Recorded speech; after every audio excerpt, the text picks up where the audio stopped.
40 serras míticas. Como é que é, gente boa? Preparados para mais um episódio? Então vamos lá. Bom, no episódio anterior falámos da etapa 1 a 3, não é? Uma etapa as etapas onde o corpo se estava, digamos, a adaptar à dureza. E nestas etapas seguintes, a 4, 5 e 6 desta aventura, o corpo bateu de frente com a realidade, não é? E portanto, a dureza e a continuidade da imprevisibilidade dos elementos, quer vento, quer calor e quer também aparecer, fez com que as coisas se alterassem um pouco. E será que a máquina estava pronta para carburar bem estes próximos 3 dias? Vamos ver. Bom, nestas 3 etapas fizeram-se 686 km, subiu-se 13.220 metros de desnível positivo, que dá uma pendente média de 1,93%, já um pouco acima daquilo que tinha sido a média das 3 etapas anteriores. Conquistaram-se 11 serras e fizeram-se 34 subidas categorizadas. A etapa 4 começava em Pinhel e terminava em Macedo de Cavaleiros. Eram 251 km e tinham quase 4.900 metros de nível positivo. Então, uma etapa já com um nível de dureza assinalável, onde eu ia passar, salvo erro, por 4 serras.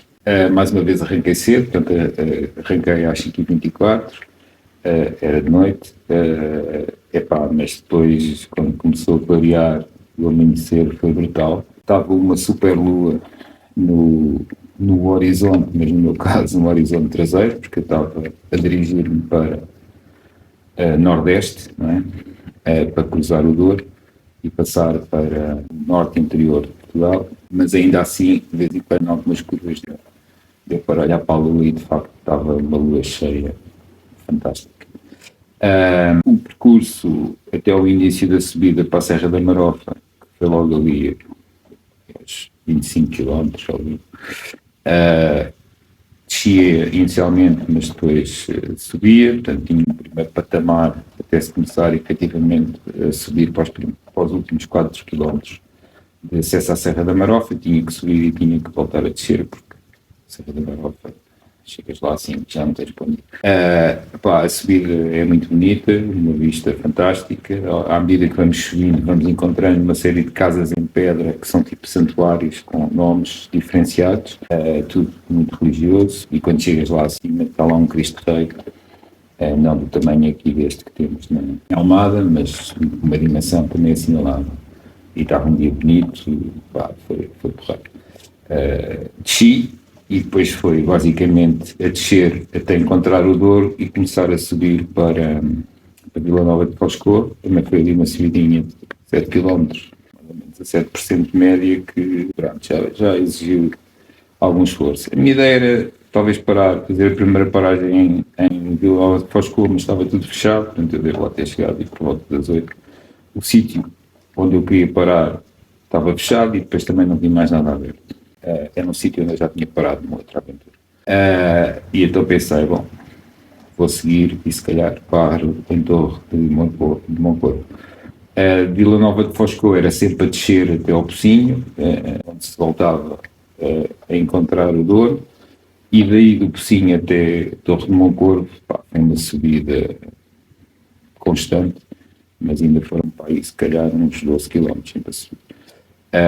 Quando cheguei a Torre de Moncorvo, já a sair da Torre de Moncorvo, sabia que havia ali uma bomba de gasolina, parei, comi bem, fiz as coisas todas nas calmas, e quando já estava praticamente no processo de saída, chegou um ciclista que também estava a fazer uma aventura em bikepacking, que é o Zé Eduardo, que é um português que vive no Luxemburgo. Ele estava a fazer o Portugal Divide, mas de sul para norte. Portanto, também já estava na parte final da aventura dele. Trocámos ali uns dedos de conversa e tal. E pronto, eu segui para conquistar a segunda serra do dia, que era a Serra do Reboredo.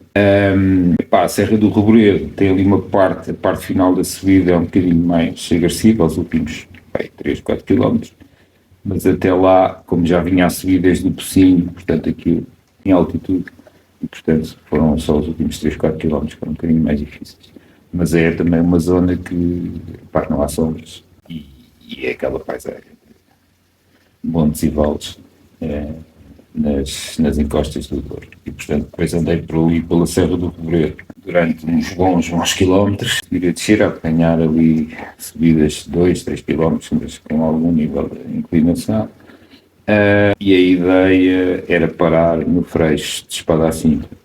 Mas quando lá cheguei era para a meio-dia, achei que era um pouco cedo, apesar de estar muito calor, mas achei que era cedo. E como havia um sítio, aí uns 20 km mais à frente, eu já tinha parado também numa outra aventura e pensei, bem, paro nesse sítio. Mas quando cheguei lá a esse sítio estava fechado.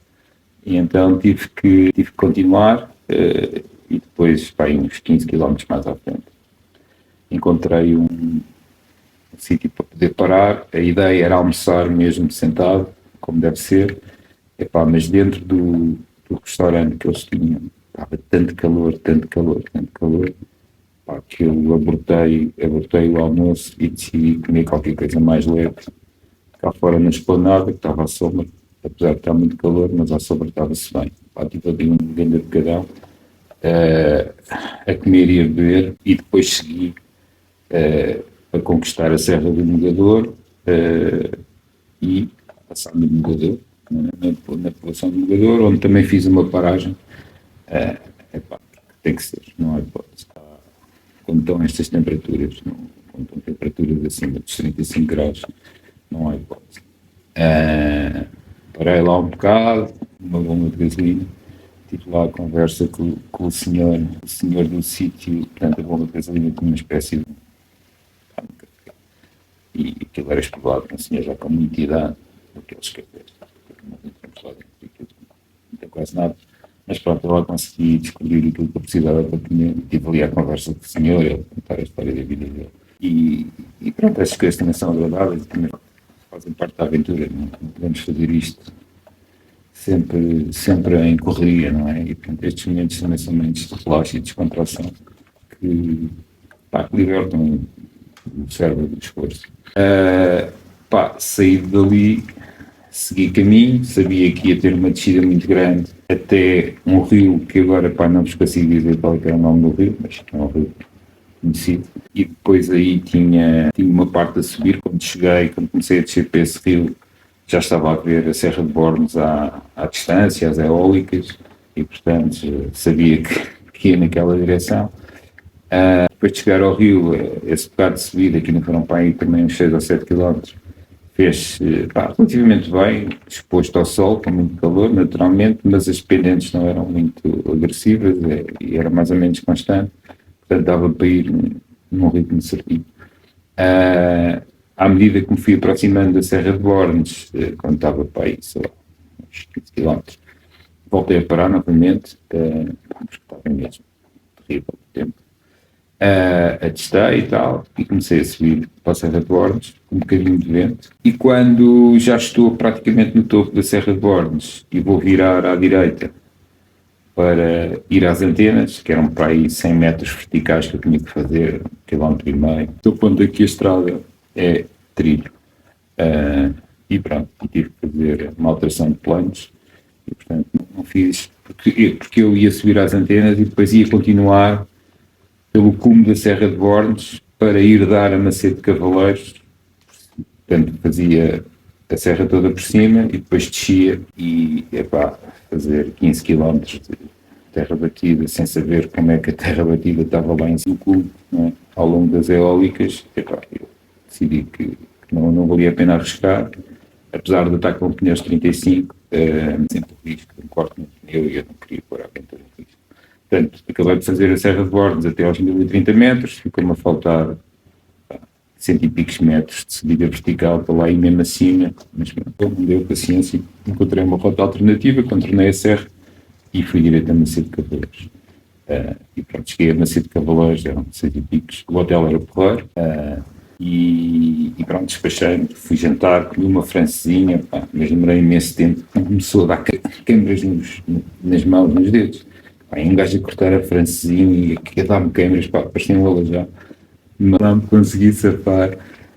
Mas pronto, digamos que foi o primeiro soco no estômago, o não ter podido fazer uma das serras na sua totalidade, não é? Como eu queria fazer. Mas pronto, como não foi muito, para mim ficou feito. E é isto. Pá, este dia ficou fechado. Espero que tenham gostado. Subscrevam o canal, ativem as notificações e se não quiserem fazer nada disso, esperem que eu vos informe no Instagram ou no Facebook que vão sair mais episódios. E é isto. Um grande abraço, malta, e até à próxima.